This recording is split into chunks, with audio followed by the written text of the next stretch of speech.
Bonjour à tous. Un des problèmes les plus difficiles à résoudre dans le développement web, c'est le contenu généré par l'utilisateur. Au moins, lorsqu'on développe en utilisant du contenu graphique créé par des professionnels, on peut s'attendre à ce qu'ils utilisent nos lignes directrices. Mais les utilisateurs lambda ne savent pas optimiser le contenu pour le web. Les publicités leur ont répété sans fin que plus il y a de pixels, mieux c'est. Sauf qu'en matière de développement web, plus il y a de pixels, plus votre page charge lentement. Alors comment permettre aux utilisateurs d'uploader leur contenu sans les obliger à produire du contenu optimisé pour la vitesse et pour un affichage responsif? C'est ici que Filestack entre en jeu. Filestack permet aux utilisateurs d'uploader leur contenu sans aucun risque pour notre application. Filestack est en termes simples un service qui donne à votre application web des super pouvoirs en matière de gestion du contenu. Filestack facilite l'upload de fichiers, la transformation de contenu et la vitesse à laquelle ces ressources sont délivrées aux clients. Il y a deux rouages dans cette machine, l'outil d'upload et le réseau de distribution de contenu, ou le CDN. Le CDN, c'est un réseau de serveurs répartis dans le monde entier, dont l'objectif est de servir le contenu aussi efficacement, aussi rapidement que possible. Mais il ne se limite pas à juste fournir ce contenu. Il peut également s'assurer qu'il répond bien à vos besoins. Par exemple, une fois qu'un fichier image a été téléchargé sur CDN, vous pouvez demander à l'obtenir dans différents formats et dans différentes tailles. Peut-être est-ce qu'il vous faut une version haute définition pour des écrans à ultra haute définition, mais sur mobile, il n'y a aucun intérêt à ce que la largeur de l'image soit supérieure à, disons, 512 pixels. Donc, une fois que vous avez l'identifiant de l'image, vous pouvez demander une version de taille réduite dans votre code. Pour demander au CDN de traiter nos images, on appelle une URL spécifique composée de 3 parties. Tout d'abord, on a l'URL du CDN lui-même, https://cdn.filestackcontent.com.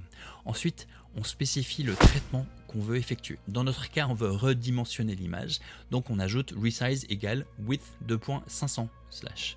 Enfin, on ajoute l'identifiant de l'image à la fin. Cet identifiant, ce handle, est spécifique à l'image qu'on veut traiter. Disons que l'identifiant de notre image, c'est example.jpg. Si on combine ces 3 éléments, on peut donc afficher notre image redimensionnée en HTML en appelant simplement l'URL qu'on a construite dans notre balise image. Le CDN peut faire beaucoup plus pour vous. Par exemple, il peut exécuter une tâche de traitement d'IA pour détecter ce que l'image représente. Alors ça peut vous sembler être un cas d'utilisation très limité, mais à vrai dire c'est probablement la fonctionnalité la plus importante pour vous, si vous voulez permettre aux internautes d'uploader leurs propres images. Et les outils de traitement de l'IA peuvent vous aider à vous assurer que le contenu que vous montrez est bien tout public. Je vous conseille de consulter les liens de la description vers la documentation pour voir les autres exemples de ce que Filestack peut faire pour vous. Parce que nous allons passer au deuxième rouage de la machine, le téléchargement de fichiers. Filestack est facile à intégrer dans n'importe quelle application web. Pour commencer, il faut d'abord vous inscrire tout simplement sur le site web de Filestack et obtenir votre clé API gratuite. Connectez-vous et suivez simplement les instructions. Une fois que vous avez la clé API, vous pouvez vous rendre sur snap.filestack.com. La première chose à faire, c'est de configurer le client JavaScript pour uploader les fichiers vers le CDN. Et c'est tout simple, vous devez d'abord inclure le JavaScript approprié dans votre page avec l'instruction qui est à l'écran. Ensuite, dans le code de votre page, vous devez initialiser le client Filestack avec la clé API et lancer le sélecteur de fichiers. Il faut faire const client égale filestack.ini avec votre clé API, puis client.picker, parenthèse, .open, parenthèse. C'est bon, vous avez tout ce dont vous avez besoin pour permettre à vos utilisateurs de télécharger les fichiers vers le CDN. Enfin, c'est pas tout à fait vrai. Il n'y a rien de plus à faire si tout ce que vous souhaitez faire, c'est uploader des fichiers.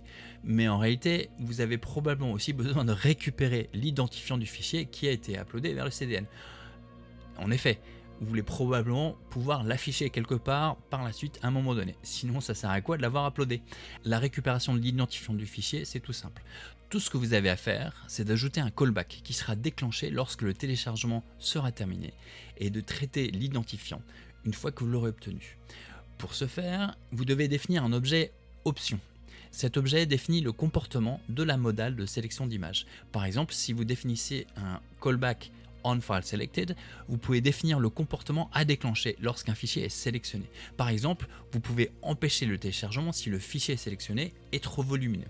Dans cet objet, vous pouvez définir la propriété onFileUploadFinished. Cette fonction est appelée, comme son nom l'indique, lorsque le téléchargement est terminé et elle fournit le nouvel identifiant, le handle du fichier. Donc on écrit const options égale, ouvrez les crochets, onFileUpload, et là on prend le file data, on en fait une fonction, et on récupère le handle depuis le file data et ensuite, par exemple, on l'enregistre sur le serveur pour l'utiliser par la suite. Alors, il vous reste maintenant plus qu'à mettre à jour la ligne où le code est déclenché pour prendre en compte les options en faisant client.picker, ouvrez les parenthèses options.open.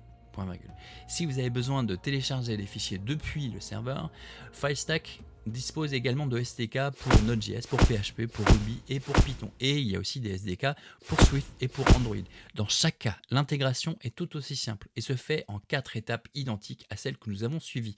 Tout d'abord, installer le paquet du SDK FileStack pour le langage concerné et l'importer dans votre code. Deuxièmement, initialiser le client avec la clé API. Troisièmement, démarrer l'upload et pour finir, gérer la réponse. Si vous êtes prêt à booster votre application web, demandez simplement une clé API et essayez FileStack dès aujourd'hui.